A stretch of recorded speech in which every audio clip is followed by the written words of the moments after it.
Halo teman-temannya Furi, ketemu lagi di cerita penelusuran dimensi lain ya. Bersama saya, tim dimensi lain, Ama Gerald, Freddy, dan juga Asyaf. Tetapi saya akan menelusuri dulu tempat-tempat di sini karena ini kedua kalinya saya ke sini, tetapi yang pertama kali bersama tim dimensi lain. Kira-kira apa sajakah cerita yang mau mereka sampaikan dan apakah memang benar rumors yang berkembang bahwasanya asrama putri yang sudah lama terbengkalai ini dikarenakan banyak arwah-arwah penasaran tinggal di sini. Ya, kita akan mulai, tapi sebelumnya kita akan pamit dan izin dulu untuk semuanya yang ada di sini ya. Minta maaf kita ganggu-ganggu dan tanya-tanya berbanyak orang. Mudah-mudahan semuanya yang ingin menyampaikan silahkan, tetapi tidak boleh mengganggu atau menyakiti tim ya. Oke.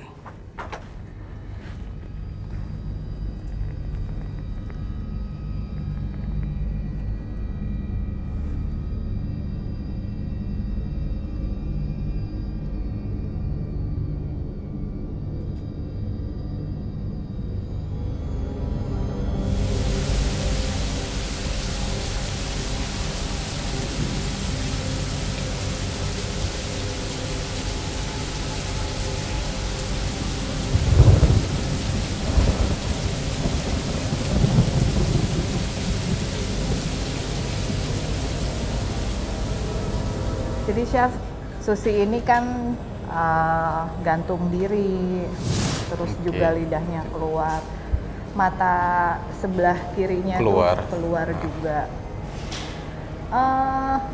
Apa ya? Dia ada sesuatu hal yang bikin dia nggak happy sama pemilik tempat ini, karena peristiwa bunuh dirinya dia itu seperti ditutupin gitu. Jadi dia tuh ngeganggu penghuni yang lain seolah-olah pengen nunjukin nih gue tuh ada. Jadi dia happy banget pas ini ditutup. Kita lepas dulu face shield ya. Oke. Karena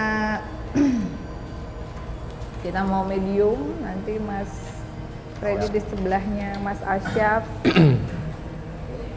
Take your time. Mbak Susi katanya pengen medium, silahkan kalau mau disampaikan melalui Mas Asyaf. Kenapa kepala gue yang puyeng ya? Susi. Mbak Susi. Assalamualaikum. Waalaikumsalam. Susi cantik sekali ya. Apa yang pengen Susi sampaikan melalui Asyaf? Aku cuma mau semua orang ngerasain apa yang aku rasain. Jadi kamu nggak bahagia dalam hal percintaan, kamu juga pengen orang lain sama, kayak gitu. Bisa nggak kamu nggak sebel sama manusia yang lain kalau lagi happy? Lagi bahagia. Kenapa? Aku pokoknya mau mereka ngerasain apa yang aku rasain. Tapi kan kamu nggak boleh kayak gitu, Susi. Enggak. Susi udah bikin Ane dibunuh di sini. Terus kamu mau sampai kapan selalu ngejahatin orang? Mau sampai kapan kamu terus ngejahatin orang? Kamu nggak bisa diterima di langit dan di bumi kan? Itu aku nggak peduli. Sebenarnya kamu peduli, makanya kamu marah. Karena Tuhan nggak mau ngampunin orang yang bunuh diri, bener kan? Ya, mau nggak kita kirimin doa? Tapi Susi nggak boleh ngegangguin lagi yang lain. Kalau Susi udah ngemaafin orang yang pernah nyakiti Susi pada saat hidup dulu, mantannya Susi, orang yang ngerebut pacarnya Susi bakalan rest in peace ya, dan mungkin nanti disediain pasangan di sana di akhirat sama Tuhan yang jauh lebih baik. Gak mau. Aku gak mau. Jadi kamu mau gentayangan terus? sebenarnya sayang banget untuk perempuan secantik dia akhirnya melakukan hal bunuh diri gitu, padahal mungkin dia bisa dapetin laki-laki yang jauh lebih baik daripada pasangannya saat itu. Oke, berarti Susi harus ikhlas ya? Bisa ikhlas Susi? Enggak, aku nggak mau ikhlas. Susi tetap nggak mau ikhlas teman-teman, dan kita juga nggak bisa maksa. Tugas kita di sini cuma observasi dan komunikasi aja. Sejauh mana spirit bisa mempengaruhi seseorang untuk melakukan hal-hal yang negatif, ya bisa. Kalau memang orang tersebut lagi galau, lagi nggak pernah sembahyang, nggak pernah berdoa, jadi bahaya gitu. Kalau kita sama sekali nggak pernah nginget Tuhan, ya nantinya suka kerasukan yang gini-gini. Kayaknya nggak ada lagi yang bisa kita lakukan ya buat Susi ya, karena Susi juga ada hal lain yang pengen kamu sampaikan. Kamu bisa nyampein pesan ke banyak orang. Aku cuma benci sama semua laki-laki. Semua laki-laki itu sama. Aku nggak suka sama mereka. Susi keluar dari Asyaf ya. Sekarang. Sebelah.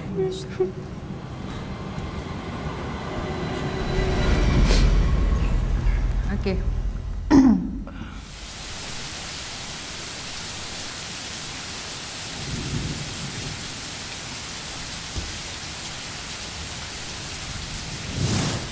Teman-teman dimensi lain, saat ini Furi terus juga Monik ditemani sama Ama Gerald dan juga Freddy ya. Jadi tadi setelah Asyaf berkomunikasi dengan Susi, Asyaf istirahat dulu. Jadi yang ada dua spirit yang menarik nih Mak ya, karena kematian Ane ini yang rencananya mau saya mediumkan ke Ama, itu berhubungan dengan bunuh dirinya Susi gitu. Jadi kalau misalnya kalian bertanya-tanya apakah benar ada arwah-arwah penasaran yang jahat yang mengakibatkan seseorang celaka, benar ada. Contohnya adalah Susi. Jadi bukan Susi yang membunuh Ane, tetapi pada saat Ane merasa galau ya untuk hal percintaan, apalagi Susi juga dulu sebelumnya seperti itu historinya, akhirnya dia mempengaruhi si Ane ini untuk bicara yang kotor, kasar terhadap pasangannya gitu. Jadi mencaci maki sehingga tidak sengaja kayak dibekem gitu, terus akhirnya mati gitu, meninggal. Jadi hal-hal seperti itu apakah bisa dihindari di saat kita misalnya nih tiba-tiba punya anak atau punya keluarga yang tinggal di asrama yang kita nggak tahu sebetulnya di situ clear atau enggak, ya harus senantiasa diingatkan untuk berdoa, beribadah, jangan sampai lost gitu atau terlalu banyak beban pikiran gitu. Ya, Anenya sih udah ready, kita tinggal tunggu Ama aja.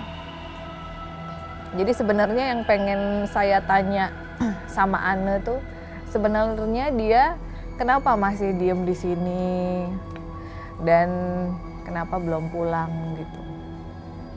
Oke. Oh ya, dia kenal sama Susi apa enggak gitu. Itu sih pertanyaan yang penting. Ya.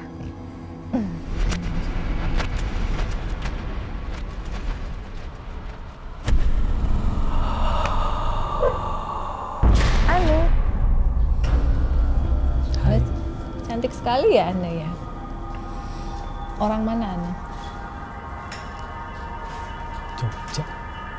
Ane orang Jogja. Jogja. Ane senang tinggal di sini. Nanti bakal jadi yang baru ini. Apanya? Semuanya, banyak orang. Anda bisa masuk. Jadi kata Ane, nanti ini bakalan jadi tempat baru, banyak orang, Ane bisa masuk buat ngegangguin. Heeh. Kok Ane sama Anda sih? mau ada temen. Mau ada temen, Ane nggak pengen pulang? Kenapa? Anda nunggu yang lain di sini. Kalau nggak ada yang lain di sini gimana? Ada nanti ada. Ada? Ada. Banyak? Ana udah lihat. Oh, udah lihat. Oke. Ana kenal sama Susi nggak? Iya, hei, Hmm? itu yang Ana ganggu tuh Susi. Jadi Ana mau yang lain lagi. Jadi yang Ana ganggu Susi. Ana mau ganggu yang lain lagi. Bukannya Susi yang pertama kali meninggal di sini. Berarti Susi yang ganggu Ana dong. Ya. Makanya Ana nggak ada yang ganggu. Pokoknya Ana tetap pengen ganggu. Ana nggak pengen pulang ke Tuhan. Pengen tetap di sini ngegangguin orang. Ana mau nunggu. Kenapa Ana pengen kayak gitu? Ana nggak kangen sama keluarga di rumah, sama mama papa. Jahat mereka aja nyimpen Ana ke sini. Kata Ana mereka jahat, nyimpen Ana ke sini. Jadi Ana marah sama orang tua. Ana nggak mau ke sini. Oh, Ana awalnya nggak mau ke sini. Kamu nggak pengen kembali ke Tuhan, punya rumah yang bagus, yang indah. Ana nunggu yang lain. Ana Ana nunggu kan yang udah bilang mau nunggu yang lain. Nanti ada. Tunggu, yang lain itu maksudnya mungkin ini korban bisa baru. jadi tempat persinggahan dari arwah-arwah gentayangan, atau mungkin akan ada orang baru. Ada Ini orang akan baru nanti Ana udah lihat. Oh, ada orang baru. Jadi Ana tetap mau Ada gangguin. anak kecil perempuan nanti yang bakal Ana ambil. Ada bakalan anak kecil yang bakalan Ana ambil. Kok Ana hebat amat bisa ngambil anak ya? Iya, Ana masuk ke dia, Ana jatuh. Oh, dia mau masuk ke anak kecil itu terus jatuh. oh, nggak boleh gitu, anak. Ya, Ana nggak pengen jadi, Ana nggak mau sendirian. Ana nggak pengen jadi good spirit.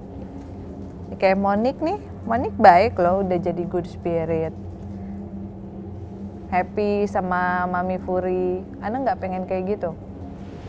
Gak mau. Kenapa? Apa yang bikin Ana sangat marah? Sama orang tua juga. Ana aja digituin. Karena kematiannya Ana secara pembunuhan yang sebetulnya awalnya tidak disengaja. Kenapa kamu nggak ngegangguin yang ngebunuh kamu aja? Dia laki-laki. Tapi teman-teman, Ana ini sebenarnya berbeda banget sama Susi ya. Kalau Susi itu menyeramkan banget. Ana ini cantik loh.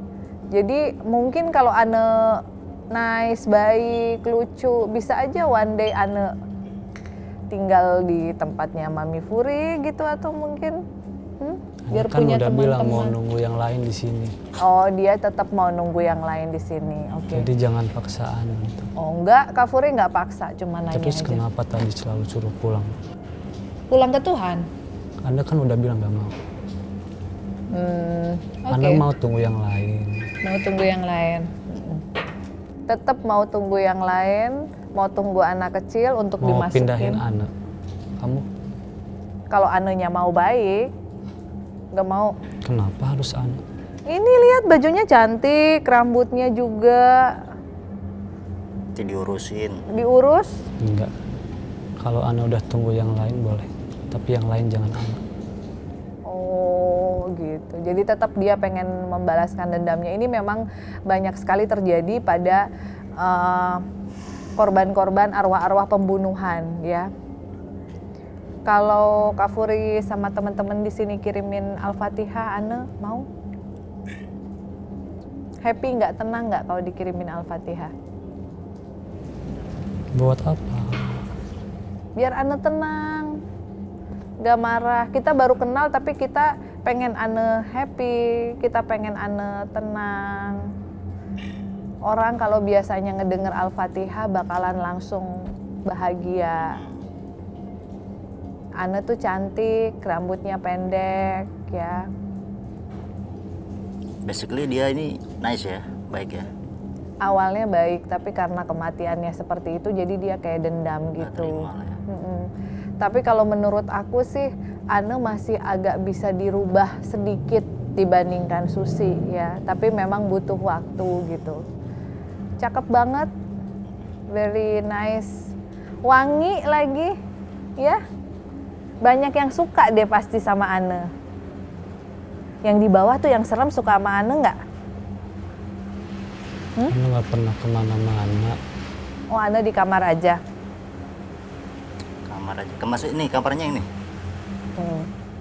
Ya, kita di depan kamarnya Ane ya. Tapi sekarang ini kelihatan kayak toilet terus tangga, cuman di bawahnya ada kuburan gitu. Jadi sebelum dibangun menjadi asrama putri, ini ada kuburannya. Makanya teman-teman sebisa mungkin ya, mudah-mudahan yang suka bangun-bangun gedung-gedung, kalau bisa janganlah membangun sesuatu di atas tanah kuburan gitu. Karena banyak yang kuburannya belum dibongkar udah dibangun gitu. Tapi Ane meskipun tadi sempat agak-agak marah, saya tetap pengen kirimin Ane doa. Jangan dulu. Saya suka ngeliat flashbacknya Ane ya, dimana dia jalan kaki dituntun sama ibunya. Dia anak yang sangat happy dalam kehidupannya. Masa kecilnya dia juga sebetulnya cukup bahagia ya, makan arum manis. Kalau nggak salah nih, kalau saya nggak salah lihat, nggak salah prediksi ya, kelahirannya Ane itu tanggal 18 Februari 1978. Ya. Oke. Kita kirimin doa aja. Because he is very nice. Tapi dia nggak mau didoain gitu doa. Biar Ane bahagia dan tenang. Auzubillahiminasyaitonirrajim. Bismillahirrahmanirrahim.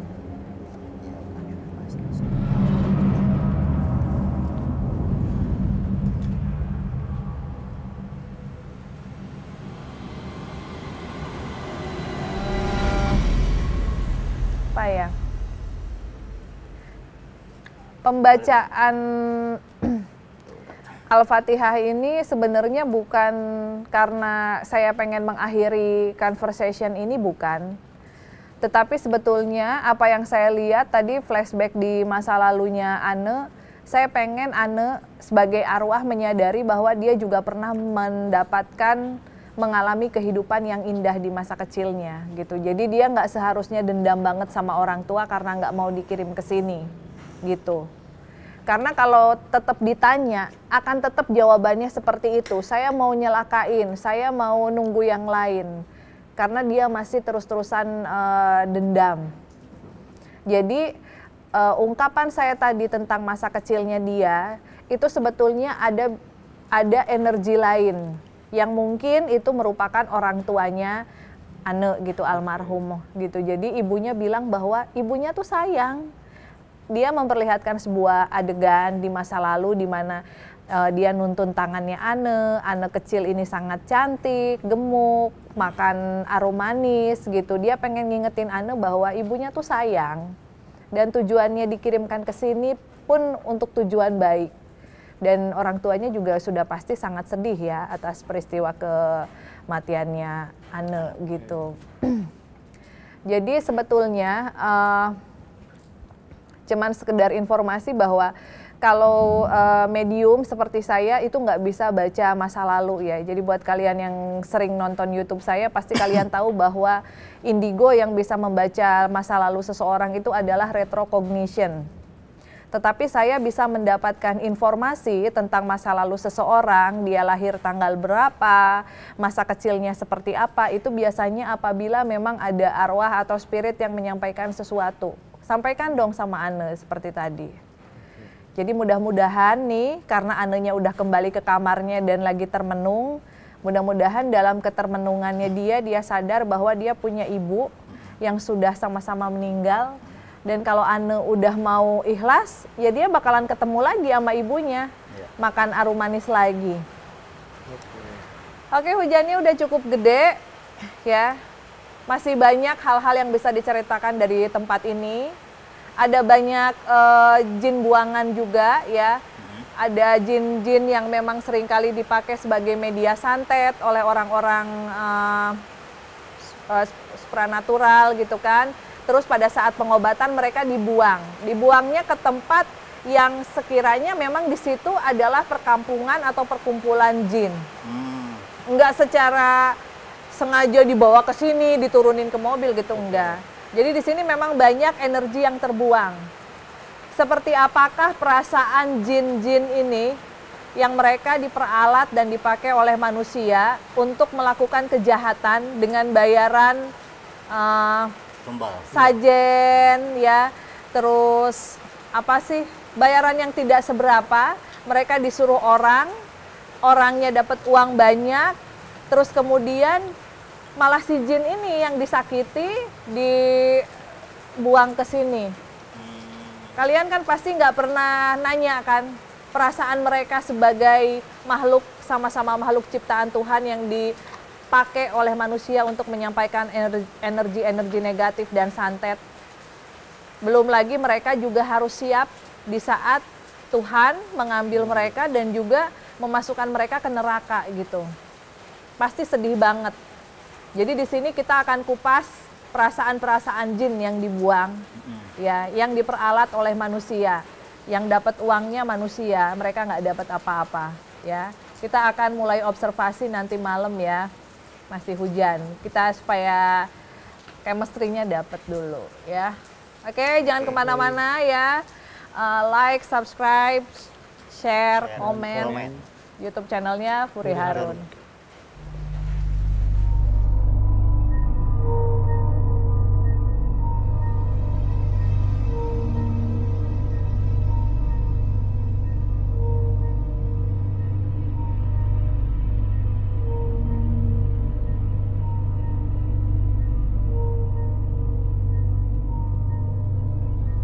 Oke teman-teman dimensi lain, saat ini kita lagi ada di basement ya, tempat penyimpanan mobil. Jadi asrama yang terbengkalai ini memang dipakai sebagai parkir umum. Tetapi kita akan datengin sebuah ruangan di mana ada ibu yang ingin bercerita tentang kondisi di asrama ini.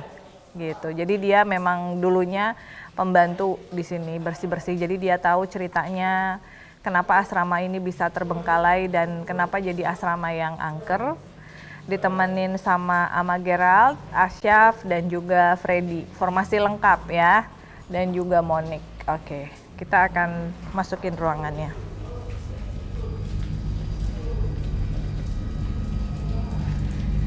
Iya, tapi orang berani ya nyimpen mobil di sini. Iya. Tapi banyak yang mobil nggak diambil nih. Iya. Pulang berdebu. malam parkir di sini gitu ya. Pulang malam parkir di sini. Assalamualaikum. Wow. Oke.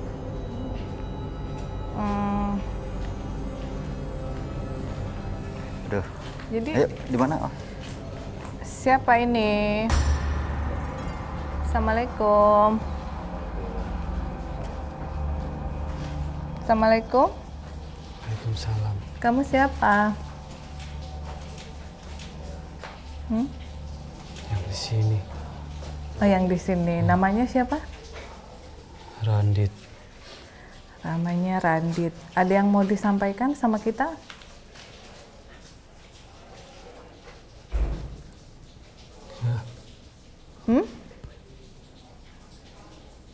Ada yang mau disampaikan? Iya, ada. Apa? Kalau kamu pengen cerita, cerita aja. Aku belum ketemu. Ketemu siapa? Ya, aku dibuang. Kamu dibuang sama siapa? Gak tahu. Jadi Randit ini kayaknya bukan arwah ya, tapi dia kayak sebangsa jin gitu yang dibuang. Jadi di asrama ini menurut sebagian orang, masyarakat merupakan tempat buangan jin. Gitu. Kamu asalnya dari mana? Wonosobo. Dari Wonosobo, ya. Kamu sedih nggak sih dibuang di sini? Aku mau pulang. Kamu mau pulang ke Wonosobo? Kita kirimin kamu doa mau? Siapa yang buang kamu?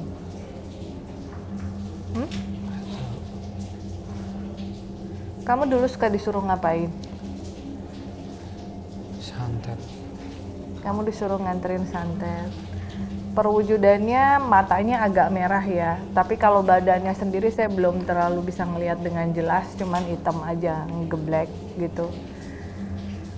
Ya jadi di sini banyak jin-jin yang dibuang, yang sebenarnya mereka juga nggak terima gitu diperlakukan seperti itu gitu.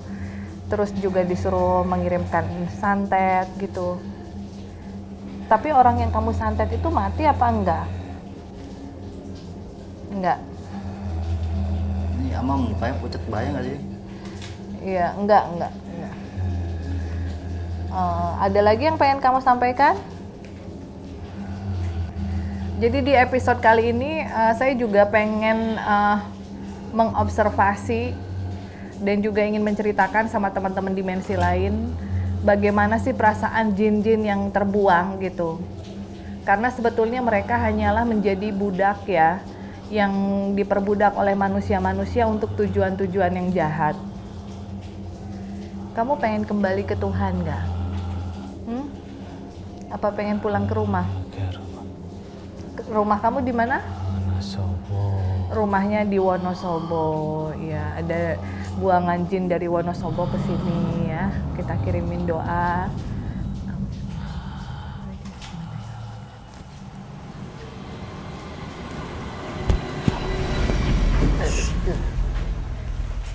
Oke, air. Ya. Oke, teman-teman. Jadi ini sebenarnya di luar dari ini ya. Tadinya kita pengen berkomunikasi dengan arwah almarhum Ibu Yuyun yang biasa bersih-bersih di tempat ini. Tapi memang di bagian basement, di bagian bawah sini merupakan tempat buangan jin. Dan tadi adalah salah satu jin yang dibuang dan pengen kembali ke Wonosobo. Ya, tidak terlalu berhasil mendeskripsikan seperti apa, cuman matanya merah aja dan hitam gitu, ngeblek. Jadi buat teman-teman yang selalu beranggapan bahwa jin itu jahat, jin itu nyebelin, terkadang justru yang nyebelin dan jahat itu sebenarnya manusia yang menyuruh jin untuk mengantarkan energi-energi santet gitu, dan manusianya enak gitu, dapat banyak uang gitu.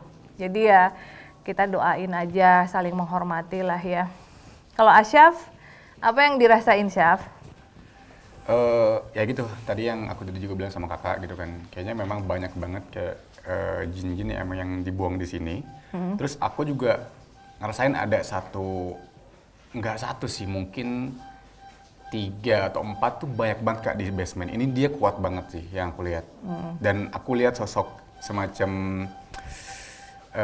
genderuwo. Ini serem banget. Ini dia mungkin jatuhnya lebih ke penguasa di sini sih, aku lihatnya. Tapi di bawah dia. Ya. Jadi di sini ada spot yang paling menakutkan, yaitu di bawah tadi ya. Tapi nanti kita akan datang ke sana malam, ya. Kita datang ke sana malam, kita bakalan ngobrol, ya. Dan karena amaknya juga udah mual-mual, ya mungkin cerita tentang Ibu Yuyun kita keep dulu ya Ibu ya. Meskipun sebenarnya ceritanya dia juga saya pengen gali ya, karena dia tahu tentang kejadian-kejadian yang terjadi di asrama putri ini, gitu. Mungkin Asyaf mau nambahin, Syaf?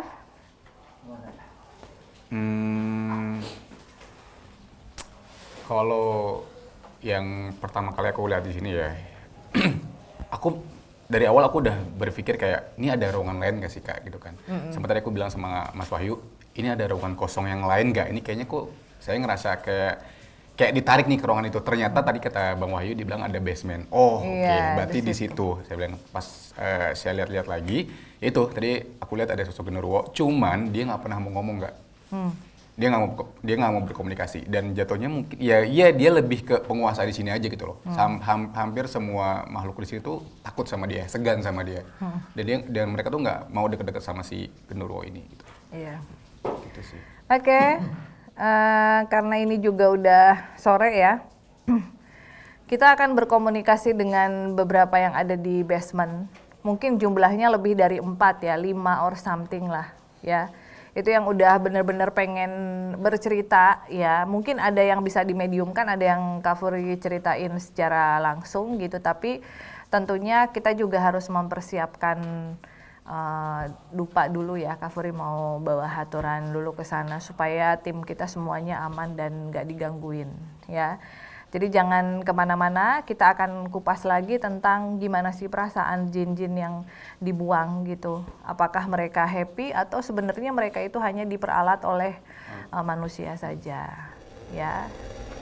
Jangan kemana-mana.